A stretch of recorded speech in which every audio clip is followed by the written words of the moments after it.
اعوذ باللہ من الشیطان الرجیم بسم اللہ الرحمن الرحیم۔ سورہ نحل کی ایک آیت پڑھ رہا ہوں۔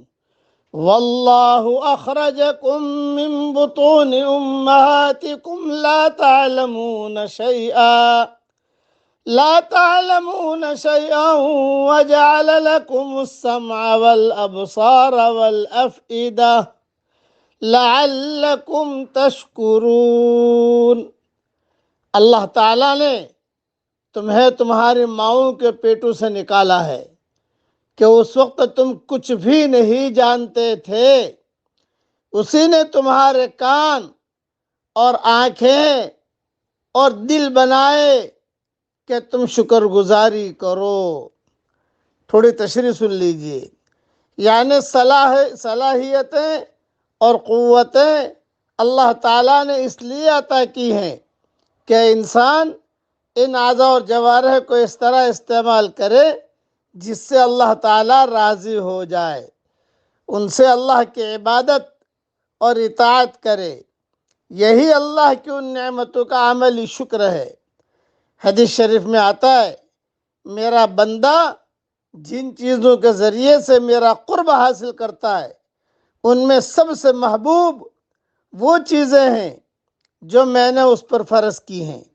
علاوہ ازیں نوافل کے ذریعے سے بھی وہ میرا زیادہ قرب حاصل کرنے کی کوشش کرتا ہے، حتیٰ کہ میں اس سے محبت کرنے لگ جاتا ہوں، اور جب میں اس سے محبت کرنے لگ جاتا ہوں تو میں اس کا کان ہو جاتا ہوں جس سے وہ سنتا ہے، آنکھ ہو جاتا ہوں جس سے وہ دیکھتا ہے، ہاتھ ہو جاتا ہوں جس سے وہ پکڑتا ہے، پاؤں ہو جاتا ہوں جس سے وہ چلتا ہے، اور اگر وہ مجھ سے سوال کرتا ہے تو میں اسے دیتا ہوں، اور مجھ سے کسی چیز سے پناہ طلب کرتا ہے تو میں اسے پناہ دیتا ہوں۔